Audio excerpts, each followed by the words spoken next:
Hey everybody, Matthew here from MiniWarGaming.com, here to talk to you about the campaign results from the Hungering Nexus, our 5-player campaign featuring the Crusade rules and some other made-up stuff as well.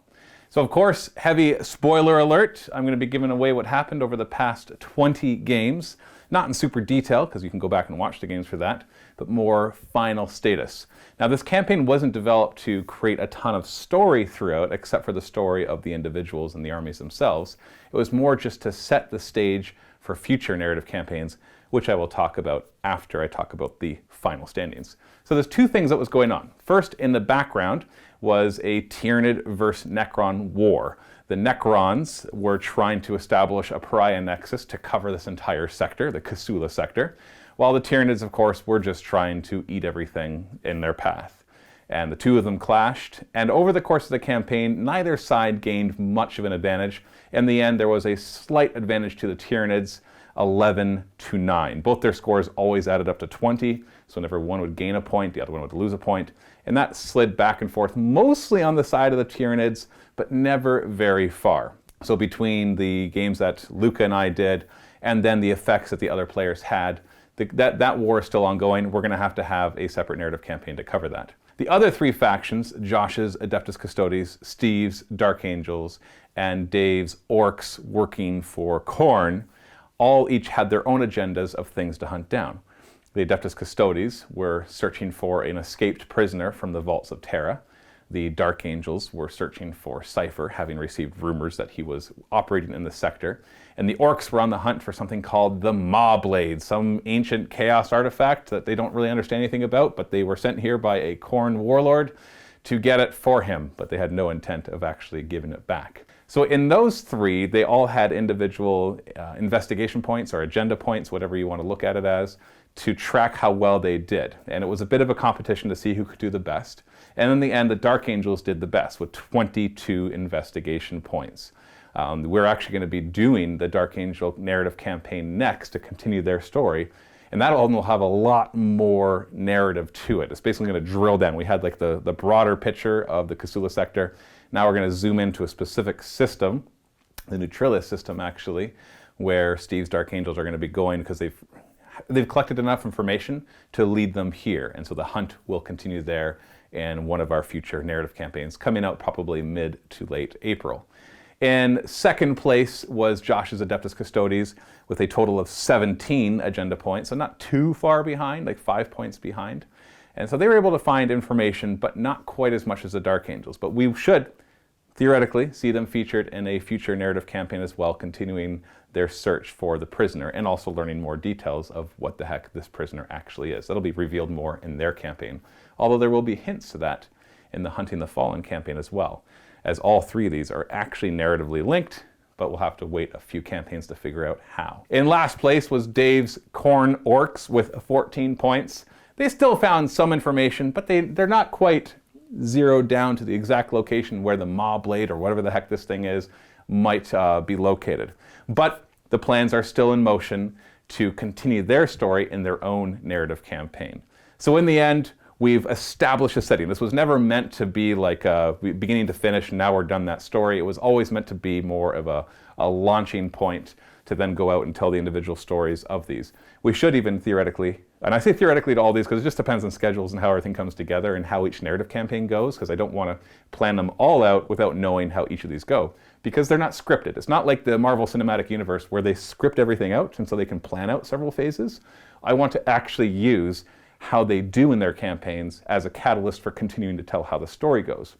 And so while I have an idea of what's going on, I still don't want to plan too far out of exactly what's going to be happening, because I want to be able to react to what happens in each of the individual narrative campaigns. So if everything goes the way I think it will, we'll also have a campaign where we kind of settle the war between the Necrons and Tyranids and determine the fate of the Cthulhu sector.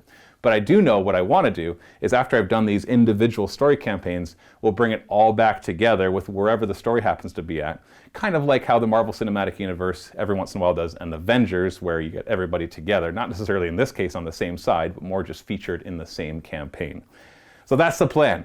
That is the future of the Cthulhu sector.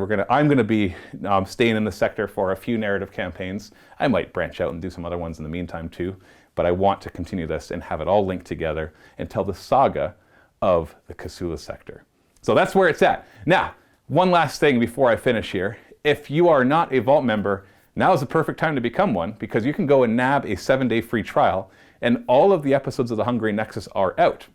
And so you can binge watch them all, and if you decide after that there's nothing else in the Vault for you, you could cancel before your 7-day membership or a 7-day trial starts, or ends, wording, 7-day trial ends and your membership starts, and you won't have to pay a penny. So you can go check that out. We hope, of course, that you'll stick around, because there are thousands of other videos in there, and future narrative campaigns will be in there as well. So go check that out. I'll put a link below to give you the link to sign up for the Vault. And it helps us support us as well, and to help us pay the bills. It's 90% of our revenue comes from our Vault members, and so we thank you very much for your support in helping us there. So go check that out. Make sure you watch the Hungering Nexus. I thought it was a lot of fun. Now, if I want to step back for a second now and talk, maybe step outside of the story and talk more about the mechanics, there are some things that I would change. This is the first time we did something like this. The first thing I would change is I wouldn't be a player in it. I would like to be the game master of it. And that way I could do more narrative stuff. Because the hard thing about being a game master and a player at the same time is you got to strike a balance and making it fair for everybody without making it look like you're helping or hurting yourself. The first few missions, obviously, I did very well. It was just the luck of the dice that got certain missions that worked against the opponent and worked for me. And then I switched up my army to kind of bring it down, and some people were disappointed by that too. So it's hard to really be the person in charge of the campaign and be a player in it. Now, I can still play in these campaigns, but more like as a dungeon master would play in a role-playing game, where they play the NPCs, they play the non-player characters and the factions that we're not really following as much, but are more the antagonists, if you want to look at it that way. The other thing I would change is I think I would have changed a bit about the action system. There was probably too many actions for everybody to take during the games, and maybe have some other way to capture the quarters rather than spending an action to do so. Also would have made it a little harder to get the quarters, because in this way they could just move up and grab it. So I'd probably have to be like at the end of the battle round, whoever controls the quarter gets it, or something like that. I'd have to look into it more. It was just a little too easy for everybody to get their investigation points. And so the numbers kind of got bloated that way. That's why I have to look at the difference between them. The Tyranid and Necron one is an interesting one because it didn't really swing one way or the other. It kind of stayed in the middle, which is what I expected, because the better one side does, the more likely you are to play in their sector, which is the more likely to hurt them then and not help them. Because if you're playing in the Tyranid sector and it's Dark Angels versus Adeptus Custodes, they can only hurt the Tyranids, they can't help the Tyranids. Only if the Tyranids are playing in the Tyranid sector do they get to help the Tyranids. And same thing goes for the Necrons.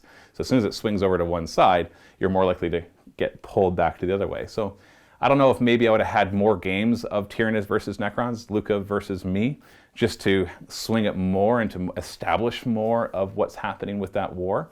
But in the end, I'm okay with what happened. I enjoyed building my force and going through the Crusade system and building up the points and seeing what cool things I could do. And it also allowed me to really learn the Crusade system, so that in future narrative campaigns, as I adapt it to our needs, I'll have a better idea of what to expect from it. I'd love to hear your thoughts. What did you guys think of the Hungering Nexus campaign? What would you have changed? What would you like to see in future campaigns? And what are you looking forward to seeing that I've announced so far? Which campaign do you want to see the most? The Dark Angel hunting the Fallen, the Adeptus Custodes searching for their prisoner, or the Khorne Orcs looking for their Mobblade, or the Tyranid versus Necron war campaign? That would be a larger scale one. Which one of those would you like to see the most? Leave that in the comments below, and make sure you go back and check out the 20 episodes that are all out, available now for our Vault members. Thank you so much for your comments and participation and views, especially to our Vault members who are able to support us. Stay tuned for more narrative campaigns, and happy wargaming.